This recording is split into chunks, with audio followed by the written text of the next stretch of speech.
If we want to reinvent what we mean by human wealth, we have to say human wealth is the ability to learn and to be a social animal and a political animal and an educated person linking up with nature, being in control of our time. This sort of perspective is beginning to take shape. I've got a section in my book, The Corruption of Capitalism, which is about what's called the Gatsby curve.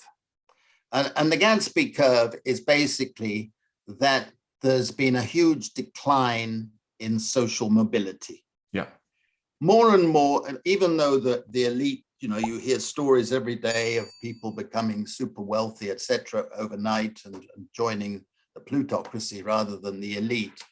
But in actual fact, the numbers of people in that situation are relatively small, except that more and more of wealth in our society is inherited.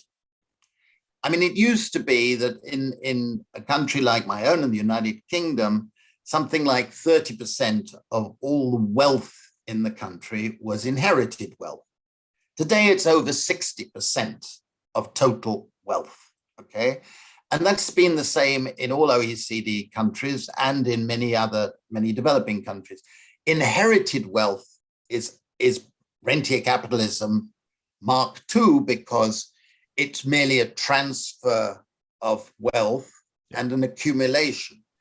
So in many countries, you have a situation, again, in Europe, where I know the figures, but it's better than elsewhere, where the value of wealth relative to income has dramatically increased. So that wealth used to be 300% of GDP. Now it's over 700% of GDP. In other words, more and more of the income and the wealth is going to the owners of property, and it's an inherited property. There's a rigidity there. And of course, what this means, and that's the essence of rentier capitalism, is that the whole process is transferring income and wealth more and more to a minority, and apparently you're privileged to be in that minority, and less is going to people who are being pushed into the precariat. Now, what is interesting is that since the books were published, I've been invited a number of times to Silicon Valley and by big tech and big corporations. And I've been invited to speak to financiers and so on. And among the more reflective people in those groups, and I won't give names, but among them are people who say, well, we know we're winning too much. We know that this is unsustainable in the longer term, and we need to move in the direction you're talking about, Guy. And it's surprising, who have been saying that. But there is a feeling, I think, that if you have rentier capitalism, more and more you're going to be subject to crises. More and more, the financial crises and the chronic uncertainty with which we have to live is creating situations where the state and the financial institutions have to rescue finance and big corporations because they're too big to fail. If they fail, there would be repercussions for the whole economic system. And therefore, they bail them out, and in doing so, further increase the inequality unjustifiably, because the winners have not done anything to gain that extra. During the pandemic, governments doled out billions and billions of dollars and pounds and euros to prop up the system and vastly increased inequalities. because the main gainers were the big corporations, the big financial institutions, and the elite and the plutocracy. Now, that system is so unstable that sooner or later you're going to have a breakdown, and we are having a breakdown in the sense that living standards of half the population have been dropping, suicide rates have been going up, all the pandemics of stress and rising morbidity and cancers and so on mean that we have deaths of despair, as the phrase is, and we're seeing life expectancy in the most rich countries in the world declining. Now, this is just a disgusting situation.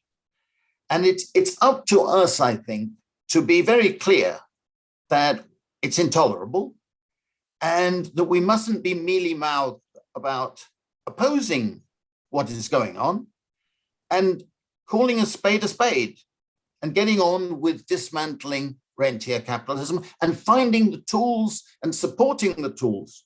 And that's why I support basic income. We can discuss that in a moment. But I not only support basic income, I think we need a whole progressive agenda which is redistributive of a number of key assets in our societies. So the first question from the audience has to do with UBI. And so basically the person wanted us to get an update from you of how you see UBI transitioning post-COVID, and how do you think the politics on the left and right will influence its implementation or not implementation? Well, thank you for the question. I've been advocating basic income for more than 3 decades.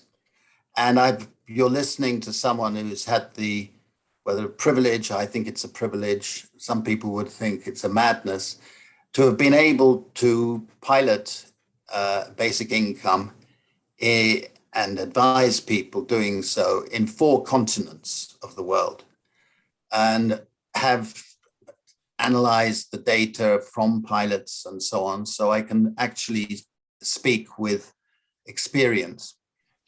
I believe that a basic income, and I don't use the term UBI, I think that for pragmatic terms, you would have to have it at a national level, and therefore you would have to say that for people coming into the country, they would have to wait for a period before they get it. That doesn't mean you don't give migrants help. You should give them help, but it should be other mechanisms rather than through the basic income.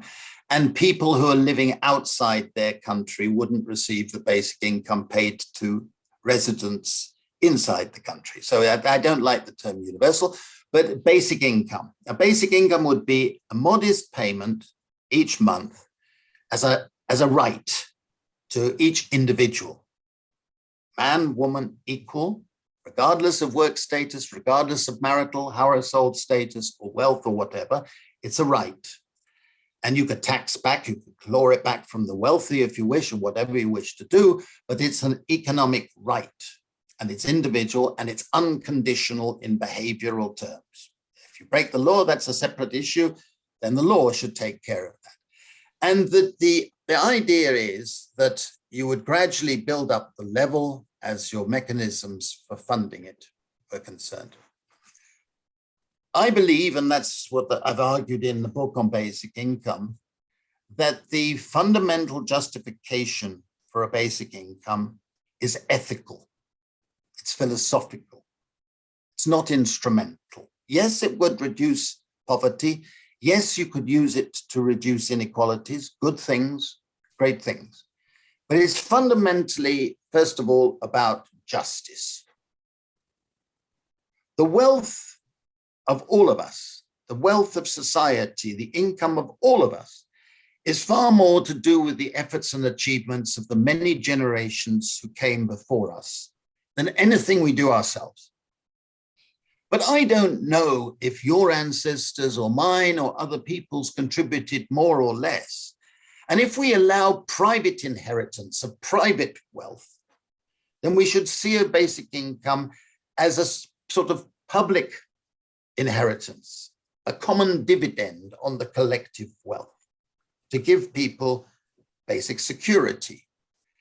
And I believe that that goes well with a religious justification. I was very pleased that the Pope last year came out in favor of basic income, because I think that if you are religious, I'm not religious, but if you are religious, you could say that God has given us unequal talents, including the talent of making money or having high IQ or whatever. And a basic income would be a sort of compensatory payment for not having those talents. And it's also a matter of ecological justice. We know evidence is piling up that it's the wealthy who pollute more and are contributing to global warming far more than the poor. And the poor are paying the price to a much greater extent of global warming and pollution. So it would be a compensatory mechanism. There are other justice arguments, but the second argument is it would give everybody basic security. And the psychologists have taught us that if you are insecure, your mental bandwidth shrinks, your IQ goes down. Now, it's unfair of the state and the rest of us to expect people who are chronically insecure to be making the decisions that you and I would think are desirable and sensible when they are in circumstances where insecurity is diminishing their capacity to be rational. It's unfair. And basic security is also a public good. It's a superior, what we economists call a superior public good, in the sense that if we all have it, the value to each and every one of us goes up. That's very, very important. And the third justification is it would enhance freedom. We all say we believe in freedom. We all say that. All politicians say it. But you can't be free unless you have access to the material resources to be moral. That's liberal freedom. Freedom to be moral. It's unfair of us to expect someone who is in chronic insecurity, chronic poverty, to be making moral decisions. They've got to take whatever they can get. And we would do the same. But it's also a matter of Republican freedom. A woman is not free if she has to ask her husband or partner if she can do X or Y, even if she knows that 99% of the time he will say yes. She's only free when she can say, I decide, and she can only do that when she has her own resources, and that applies to every individual person in society. Now, those are the ethical reasons. I'm privileged, as I said, that I've tested it out with others, obviously, and there are, at the moment, something like 80 basic income pilots underway. I'm advising on some very interesting ones, but those that have been completed, and I've summarized the results in these books, have shown a consistent set of results. Whether it's in Canada, it's in India, it's in Africa, or it's in Britain, or in Finland, or wherever, right? Every pilot has shown that it results in a reduction of stress, mental illness, and physical illness. Every single pilot, even going back to the Manitoba pilot and the pilots in North Carolina and elsewhere, they have shown this result. It's also shown a better schooling achievement for the young, huge improvements in many cases. And here it leads to the next point that I want to shout at the screen, but I won't, but I want to, because people continue to have a horrible prejudice. Basic income results in an increase in work, not a decrease in work. The critics who've never tested it and never gone through the evidence or gone through the reasoning are always saying, if you gave basic income, people would become lazy and they'd sit back on their backside. That's not the human condition. The human condition is you want to improve the situation from where you are today. You want your children to have a better life. You want your family to have a better life. You want your community to have a better life. And this actually energizes people and gives people a sense of confidence. In our pilots, we've seen huge improvements in productivity, in work motivation, in risk-taking, all the things we talk about. And ultimately, a basic income strengthens social solidarity. It makes people more tolerant. It makes people more altruistic. And for me, there's a whole set of evidence and studies and thinkings that are coming together. You called me out in that. I was going to ask you that question, but I was going to ask it a little different way. And I understand anecdote's not a statistic, but I'm thinking about myself, and I'm thinking about growing up, and I'm thinking about growing up without anything. We were, what's the word? I guess we would probably be precariat in my childhood. And so that stimulated me to achieve. It stimulated me to work hard, to do all the things I had to do to become where I am now, which is I'm not, Bezos, obviously, but I think I'm the second tier that we talked about earlier. And I wonder if I would have worked as hard, if I would have been as worried about it, had I had a basic income. Now, I could argue that even if I didn't achieve as much, I would have had a better life. I could make that argument. I'm just wondering where you fall in that. Hey, checking my own personal motivation, it was the lack that created the motivation for my success. I really believe I can tie those two. Well, all I can tell you, when listening to you say that, and you're not the first to articulate that particular perspective, obviously, it reminded me of R.H. Tawney's famous book on equality. And he has a wonderful description of tadpoles in a pond. And most of the tadpoles get eaten, and those who manage to get up on the bank are very few, and they crow down to the remaining tadpoles. If you were like me, you could be up here, and they are very smug about it. There was a wonderful, what I call in the book, the Basic Income book, an accidental pilot in North Carolina. It was a coincidence that at the time of the local Indian community declaring that all the income from the casinos would be distributed in the form of a basic income to everybody. And at the same time, by chance, a local university began a lifetime longitudinal study of child development. Okay, and they mapped and followed children in these communities over 20 years. It was very interesting that the children in families where they had effectively a basic income, on average, taking into account of other background characteristics, controlling for those statistically, by the age of 16, were 1 year ahead in terms of educational development. 1 year. And the results, when they looked at the evidence, were basically that it had given families a greater sense of stability and atmosphere of conscious family stability and linking together.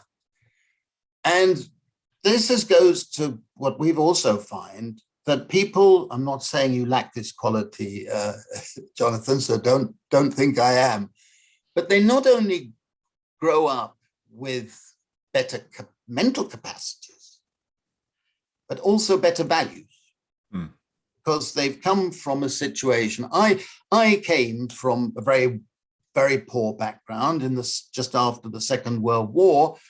I didn't eat meat until I was 7. We had extreme poverty.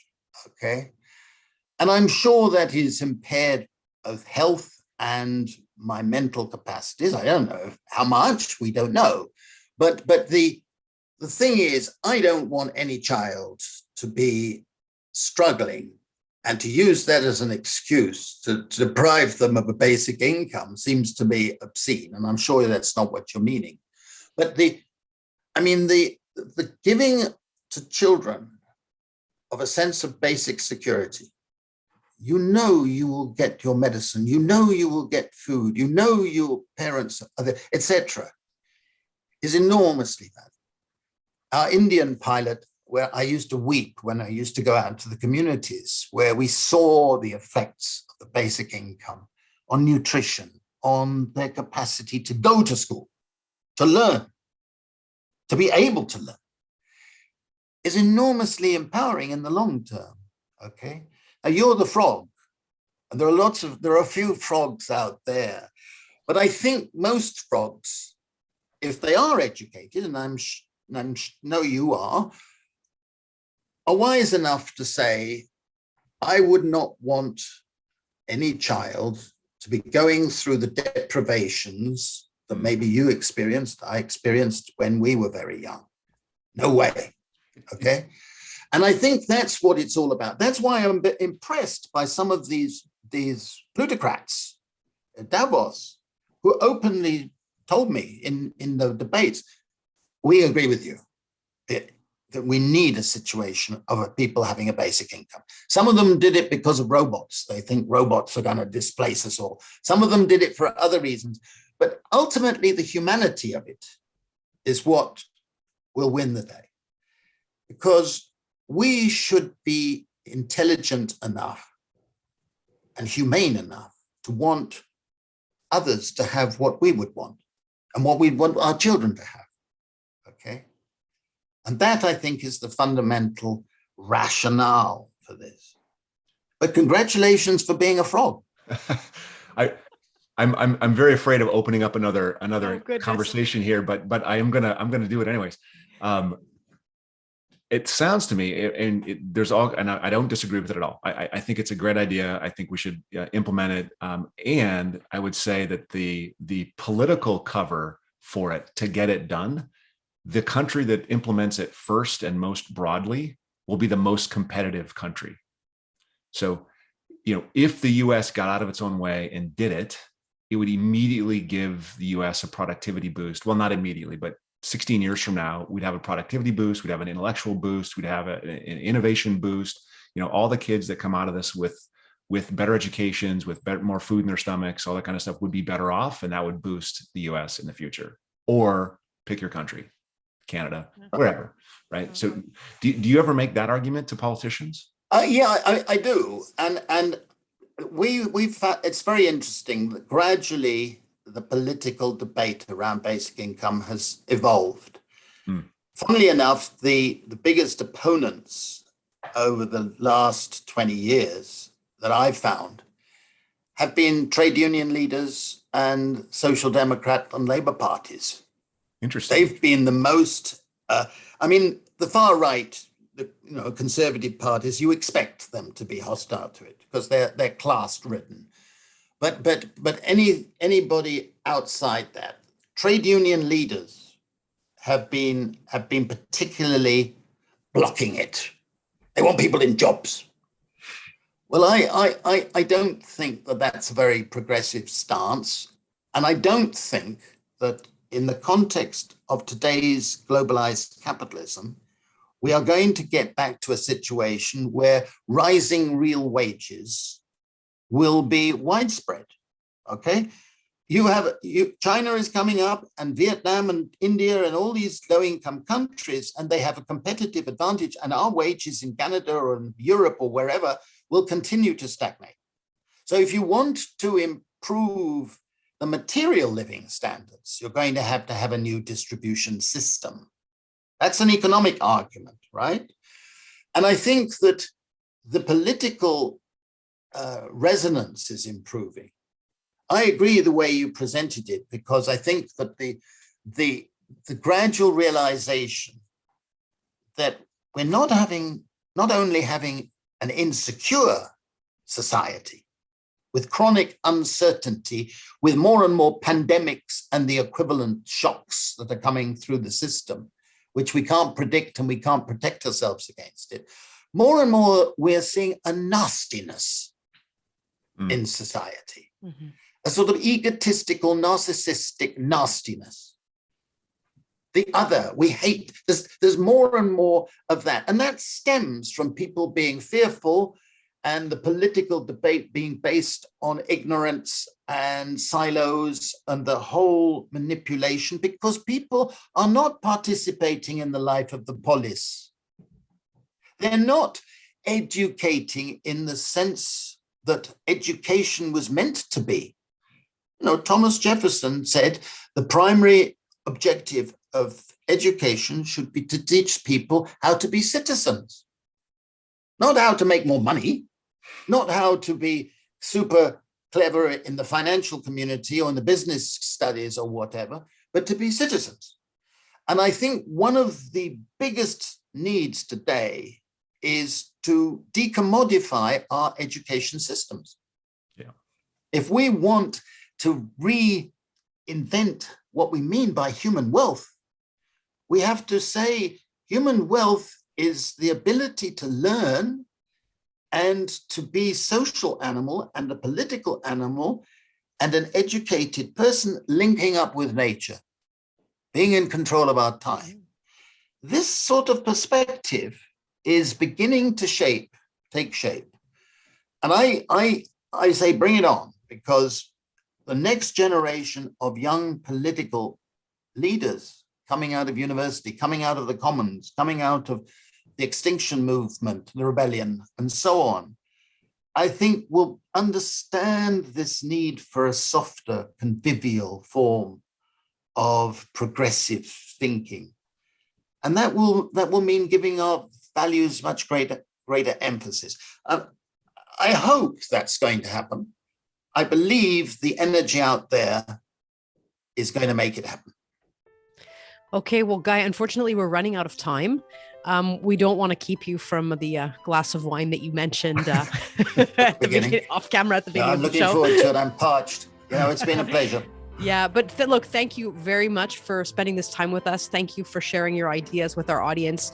I hope that, you know, from this, maybe some people will be able to have those labels at the tip of the tongue that, you know, the vocabulary is so important because it really allows you to think about problems in particular ways. And, you know, I want to thank you for sharing that with us today.